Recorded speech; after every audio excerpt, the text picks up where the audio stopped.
Good morning, Fatima. So today we are going to reverse roles.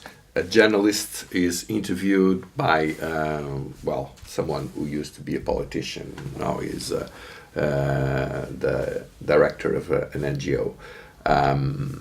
Thank you so much for having given us the opportunity of being with you. The Maldives is a country that is pretty well known by Western, especially tourists, and it is, thought of as a tropical paradise.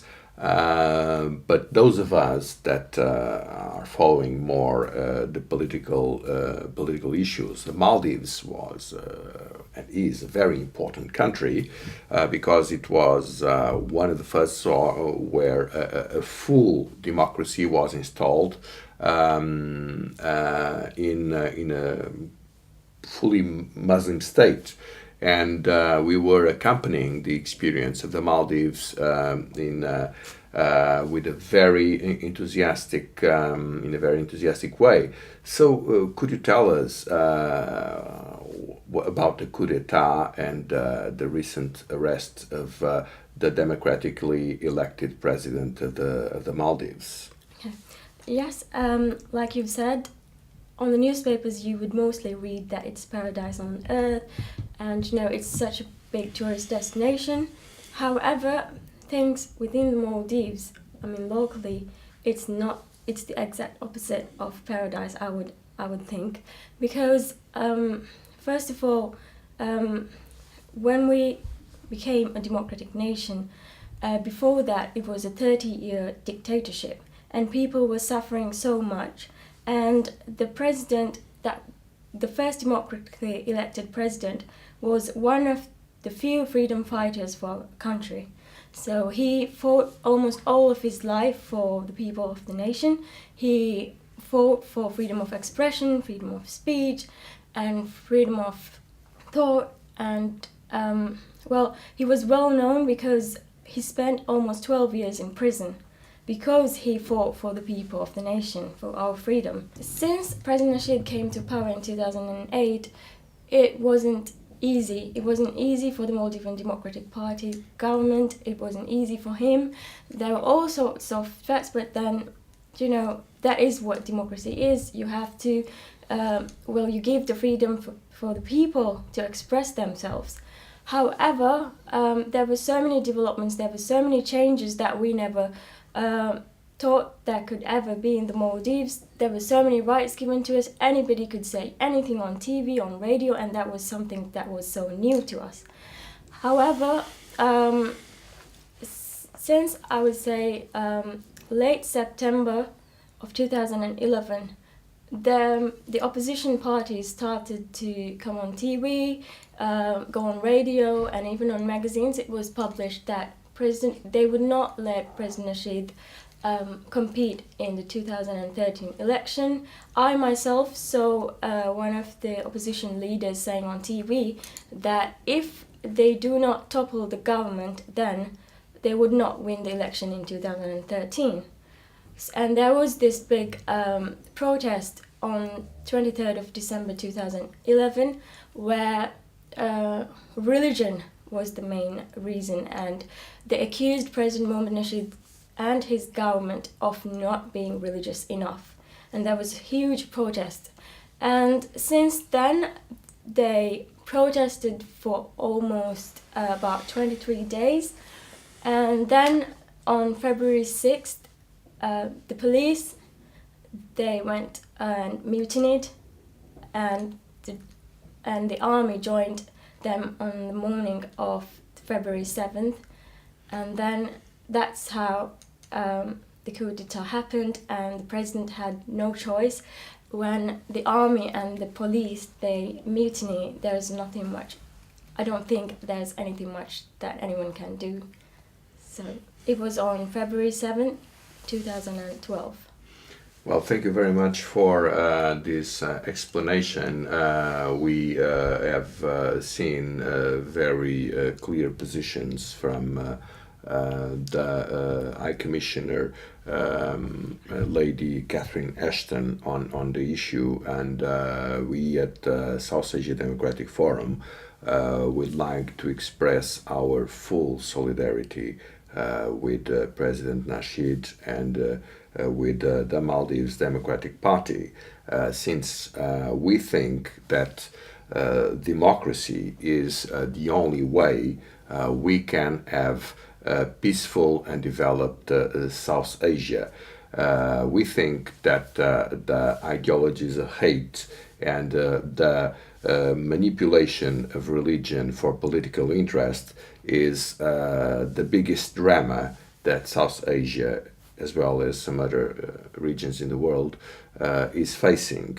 And I would like to say that very clearly that we will stand by the democratic elected institutions of the Maldives, and we will do whatever we can to support you. And Thanks very much. you're quite welcome. And I hope you will manage to convey in the difficult present situation this message to the Maldivans. Thank you very much. And I would like to add a little more, if I can. Yes, you Yes. are. From my own experience, during the time of the dictator, I never knew. I thought I had to be controlled. That was what I was thinking. I thought it was wrong to be free. It was wrong to express myself. So it was only after I went for higher education abroad that I learned that people from around the world, they could say anything they want. They had the freedom. They had the freedom to do anything.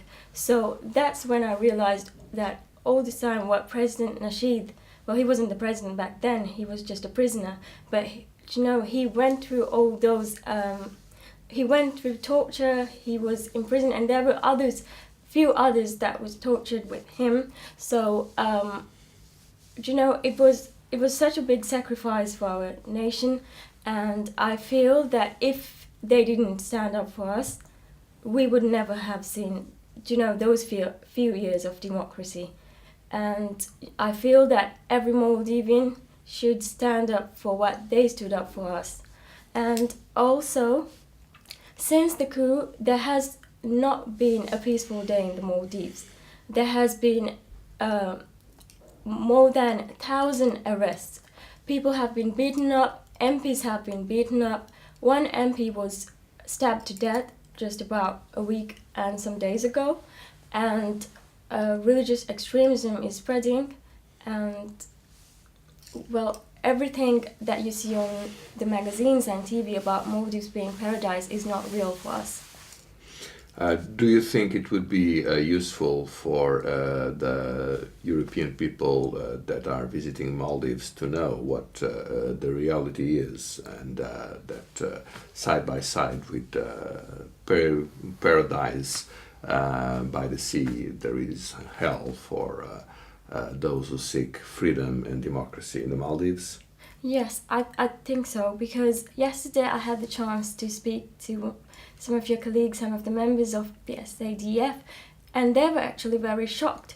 And I feel that people who visit the Maldives, they have no idea, because so much is done to shut the news from going out.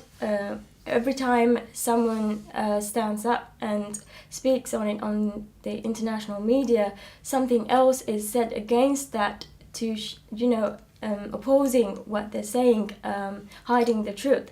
So I feel that if tourists knew what was going on, how the Maldivians are suffering, it would have a big effect.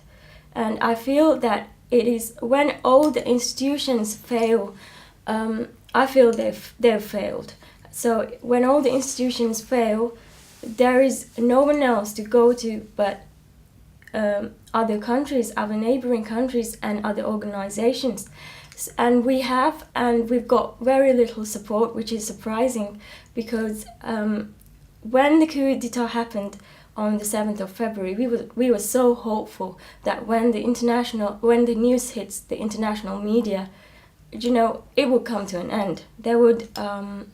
they would do a proper investigation, and democracy would be restored once again.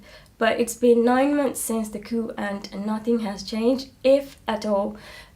It's gotten worse. And just before I came to Brussels, the day I left the Maldives, President Nasheed was arrested, and he was campaigning for the 2013 election, but he was arrested and nobody knew about his whereabouts till about 4 hours since he was arrested, because he was in another island, and then he was brought to court the next day, and he still has got more than, I think, 3 cases that he has to go to, that he has to face. And it all just sums up to being the opposition not wanting him, or finding a way to make it possible for him to not participate in the next election. Thank you very much. Thank you very much for your courage. But the thing is, somebody has to come out with the truth.